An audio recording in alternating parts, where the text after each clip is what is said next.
বাচ্চা। প্যারা নবী সাল্লাল্লাহু আলাইহি ওয়াসাল্লাম মদিনা রাষ্ট্রের রাষ্ট্রপতি ছিলেন, বুঝলাম। আল্লাহর নবী কতদিন রাষ্ট্র পরিচালনা করেছেন, তার রাষ্ট্র ব্যবস্থাটা কেমন ছিল, আমরা সেই রাষ্ট্র ব্যবস্থা এই 2024 খ্রিস্টাব্দে এসে অ্যাপ্লাই করতে পারি কিনা? সংক্ষিপ্ত উত্তর, প্যারা নবী সাল্লাল্লাহু আলাইহি ওয়াসাল্লাম 10 বছর রাষ্ট্র পরিচালনা করেছেন। রাসূলুল্লাহ সাল্লাল্লাহু আলাইহি ওয়াসাল্লাম সর্বশেষ যতটুকুন ভূখণ্ডের রাষ্ট্র পরিচালনা করেছেন সেটা ছিল 8 লক্ষ বর্গমাইল। বাংলাদেশ কতটুকুন? 54,000 বর্গমাইল। তার মানে বাংলাদেশের তুলনায় 16টা রাষ্ট্রের সমান বড় একটি রাষ্ট্র পরিচালনা করেছেন আমার আপনার প্যারা নবী সাল্লাল্লাহু আলাইহি ওয়াসাল্লাম। 16টা বাংলাদেশের সমান একটি রাষ্ট্র পরিচালনা করেছেন।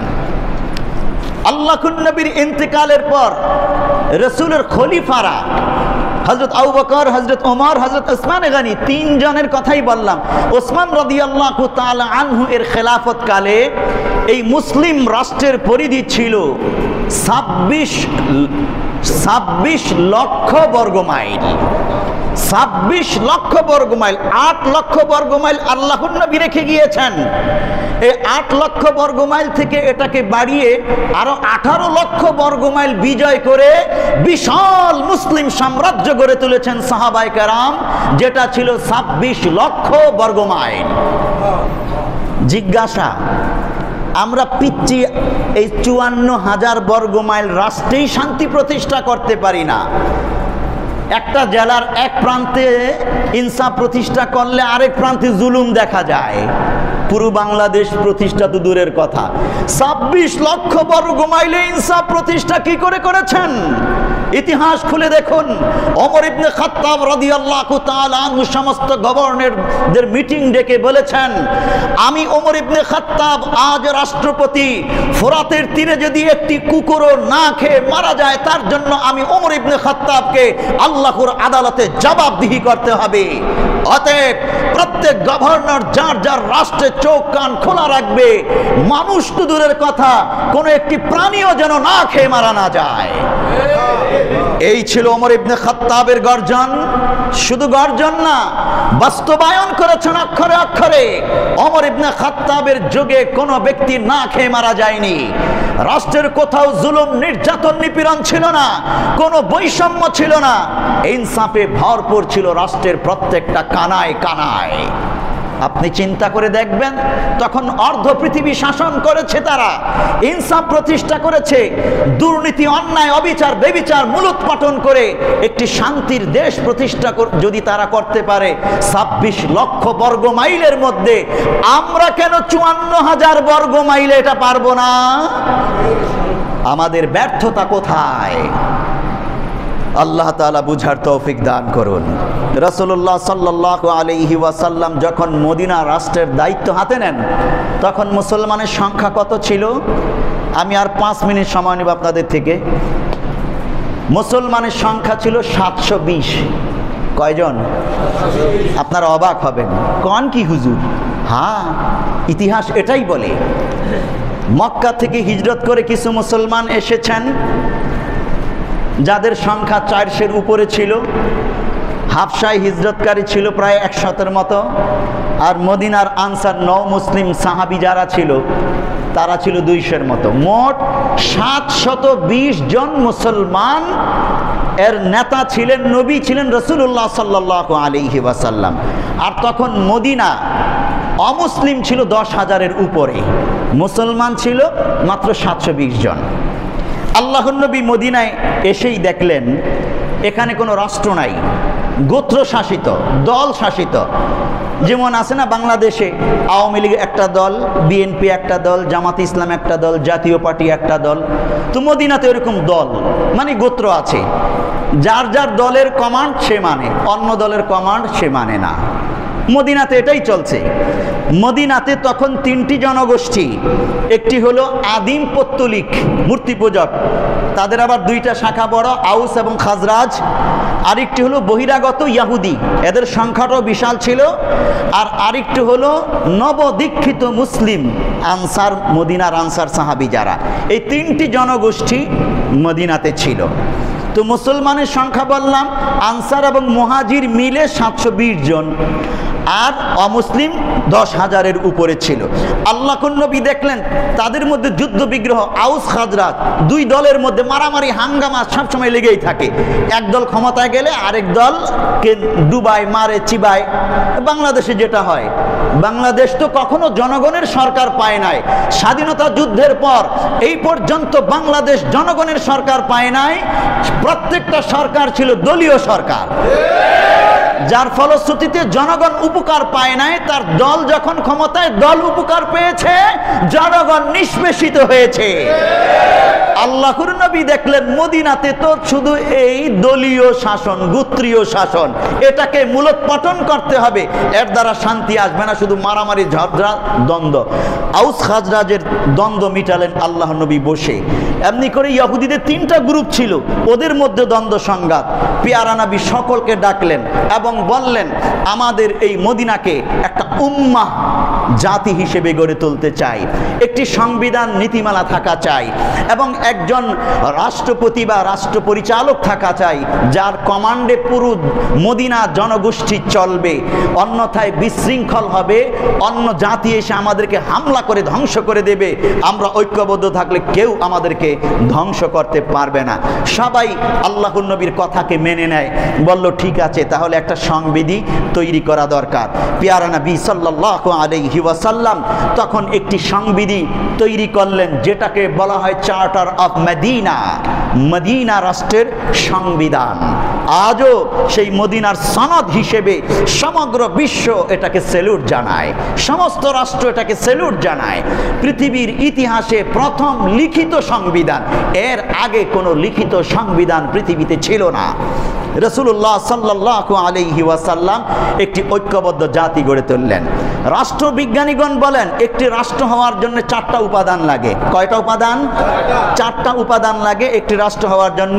নির্দিষ্ট একটি ভূখণ্ড লাগে, একটি জনগোষ্ঠী লাগে, এরপরে একটি সরকার লাগে, আর সার্বভৌমত্ব লাগে। রাষ্ট্রের সার্বভৌমত্ব এবং রাষ্ট্রের সার্বভৌমত্বের আইন কানুন, ঐক্যবদ্ধ আইন কানুন, এই 4টা জিনিস লাগে। পেয়ারা নবী মদিনাতে গিয়ে দেখলেন সেখানে নির্দিষ্ট ভূখণ্ড আছে আর জনগোষ্ঠী আছে, কিন্তু সেখানে সরকার নেই, সার্বভৌমত্ব নেই। আল্লাহর নবী সরকার প্রতিষ্ঠা করলেন এবং সার্বভৌমত্ব প্রতিষ্ঠা করলেন, কিন্তু আমাদের সার্বভৌমত্ব, রাসূলের সার্বভৌমত্ব এক ছিল না। আমরা সার্বভৌমত্ব বলতে বুঝি রাষ্ট্রের ভৌগোলিক অবস্থানের সার্বভৌমত্ব, একচ্ছত্র ক্ষমতা এই রাষ্ট্রের, এবং এই রাষ্ট্রের জনগণেরই শুধু এই রাষ্ট্র পরিচালনার একচ্ছত্র ক্ষমতা, আইন বানানোর, নিরাপত্তার, যাবতীয় কিছুর। কিন্তু আল্লাহর নবীর সার্বভৌমত্বের অর্থ হলো এই রাষ্ট্রের মালিক, এই রাষ্ট্রের জনগণের মালিক, সমস্ত সম্পত্তির মালিক, এবং এই জনগণ পরিচালনার আইন কানুন একমাত্র আল্লাহর, মানুষের নয়। মানুষ শুধু আল্লাহর সার্বভৌমত্বের ছায়াতলে থেকে নিজেদেরকে পরিচালনা করবে।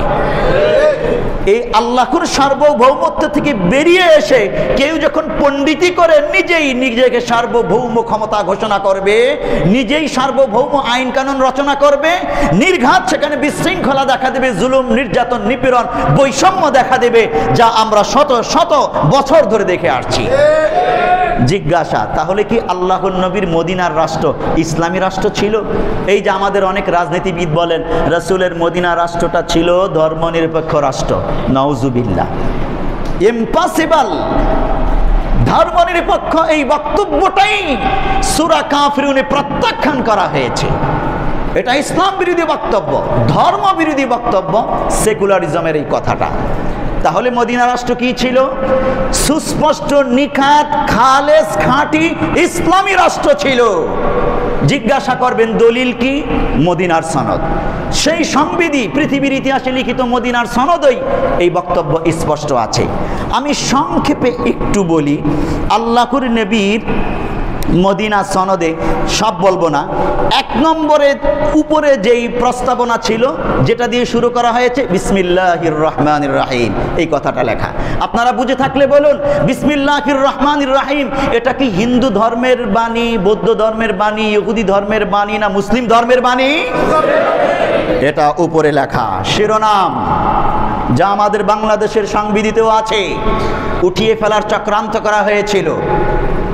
2 নম্বর, আল্লাহুর নবী সাল্লাল্লাহু আলাইহি ওয়াসাল্লামের নামে এই সংবিধি, হাদা কিতাবু মিন মুহাম্মাদিন নবী সাল্লাল্লাহু আলাইহি ওয়াসাল্লাম। এই সংবিধি মুহাম্মাদুন নবী, নবী শব্দ আছে, তিনি মুহাম্মদ এবং তিনি নবী হিসেবে এই সংবিধি জারি করতেছেন, এই ঘোষণাটা প্রথমেই দেওয়া। এরপরে সংবিধানের মধ্যে একটা একটা করে ধারা উল্লেখ, ইন্নাহুম উম্মাতুন ওয়াহিদাতুম মিন দুনিন নাস, মদিনার সমস্ত জনগণ একটি জাতি, একটি নেশন, একটি উম্মাহ বলে স্বীকৃত হবে। ইহুদি, মুসলিম, পৌত্তলিক সবাই মদিনা রাষ্ট্রের একটি উম্মাহ। উম্মাহ বলতে এখানে নাগরিক, মদিনা রাষ্ট্রের নাগরিক বলে গণ্য হবে। এরপরে আল্লাহুর নবী বলতেছেন, ওয়া ইন্নাল মুমিনিনাল মুত্তাকিনা আলা মান বাগা মিনহুম আও ইবতাগা দাসিসাতা যুলমিন, অন্যায়, জুলুম, নির্যাতন, নিপীড়ন যারাই করবে তাদের বিরুদ্ধে রাষ্ট্রের সমস্ত নাগরিক ঐক্যবদ্ধ হয়ে তাদেরকে মূলোৎপাটন করবে। এরপরে পিয়ারা নবী সাল্লাল্লাহু আলাইহি ওয়াসাল্লাম, আমি সবগুলো বলছি না, সংক্ষেপে বলছি, ওয়া ইন্নাল মুমিনিনাল মুত্তাকিনা আলা আহসানা হুদা ওয়া আকওয়ামাহু, ইহুদি আছে, পৌত্তলিক মূর্তি পূজকরা আছে যাদেরকে আমরা হিন্দু বলি বর্তমান, আর মুসলিম আছে। এদের মধ্যে কারা সঠিক, কাদের ধর্ম সঠিক? আল্লাহুর নবী ওই সংবিধানে স্পষ্ট উল্লেখ করেছেন মুমিন মুসলমানরাই সঠিক ধর্মের উপর আছে, অন্যরা ভুল, বাতিল, যদিও তারা এই রাষ্ট্রের নাগরিক হিসেবে স্বাধীনভাবে তাদের ধর্মকর্ম পালন করবে। এই কথাটা পরবর্তী ধারার মধ্যে উল্লেখ আছে। এরপরে সর্বশেষ একটা ধারা উল্লেখ করি, সমাপ্ত করছি। যদি রাষ্ট্রের নাগরিকদের মধ্যে কোনো দ্বন্দ্ব, সংঘাত, সমস্যা শুরু হয়, মিটাবে কিসের ভিত্তিতে? ধারা, ওয়া ইন্নাকুম মাহমা ইখতালাতুম ফীহি মিন শাইইন ফাইন্না মারাদ্দাহু ইলাল্লাহি আযজা ওয়া জাল ওয়া ইলা মুহাম্মাদিন সাল্লাল্লাহু আলাইহি ওয়াসাল্লাম। ইহুদি, খ্রিস্টান, মুশরিক, মুসলিম রাষ্ট্রীয় কোনো সমস্যা দেখা দিলে কোন পদ্ধতিতে সমাধান করা হবে স্পষ্ট এখানে উল্লেখ আছে, ফাইন্না মারাদ্দাহু ইলাল্লাহি আযজা ওয়া জাল ওয়া ইলা মুহাম্মদ, আল্লাহ তাআলার আইন অনুযায়ী মুহাম্মদ সাল্লাল্লাহু আলাইহি ওয়াসাল্লাম ফয়সালা করবেন। এই ফয়সালাই সবাই মেনে নিতে বাধ্য থাকবে। এবার আপনি বুঝে থাকলে বলুন, এটা কি ইসলামী রাষ্ট্র হলো নাকি ধর্মনিরপেক্ষ রাষ্ট্র হলো? নিশ্চিত ইসলামী রাষ্ট্র। আল্লাহর নবী একটি ইসলামী রাষ্ট্র প্রতিষ্ঠা করেছেন যেখানে অমুসলিমদের অধিকারও পরিপূর্ণভাবে প্রতিষ্ঠা হয়েছিল। আরো অনেকগুলো আইন কানুন আছে, সব আমি বলছি না। পেয়ারা নবী সাল্লাল্লাহু আলাইহি ওয়াসাল্লাম তার রাষ্ট্র পরিচালনার সুবিধার্থে কয়েকটা ভাগ করেছিলেন। আল ওয়ালি, গভর্নর, 10টি প্রদেশে ভাগ করেছেন আল্লাহর নবী তার রাষ্ট্রকে। কয়টা প্রদেশ?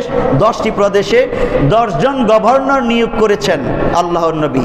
আল কাজী, প্রত্যেক রাষ্ট্রে কাজী বিচারক ছিল, আদালত ছিল, প্রধান বিচারপতি ছিল। আল আমিল, আমরা যাদেরকে আমলা বলি, আল আমিল রাজস্ব ও অর্থ বিভাগ ছিল, যার মাধ্যমে রাষ্ট্রের অর্থনৈতিক যাবতীয় কিছু পরিচালনা হতো। আর ছিল আল উজারা, মন্ত্রণা পরিষদ, যেটাকে শুরা পরিষদ বলা হয়। বিশেষ একটি শুরা পরিষদ ছিল, এই শুরার মাধ্যমে রাষ্ট্র পরিচালনা হতো। বর্তমানে আমাদের দেশে শুরা পরিষদ নাই, যার ফলশ্রুতিতে আমাদের রাষ্ট্র ব্যবস্থাও এক এক সময় ভঙ্গুর অবস্থায় চলে যায়। পেয়ারে হাজিরিন, আমরা আল্লাহর নবীর রাষ্ট্র ব্যবস্থা কেমন ছিল আর বর্তমান রাষ্ট্র ব্যবস্থা কেমন আমাদের সামনে আছে সংক্ষিপ্ত কিছু আলোচনা করলাম। সময় একটু বেশি লেগে গেছে, কিন্তু কোন পদ্ধতি আমরা এই যুগে অ্যাপ্লাই করতে পারি?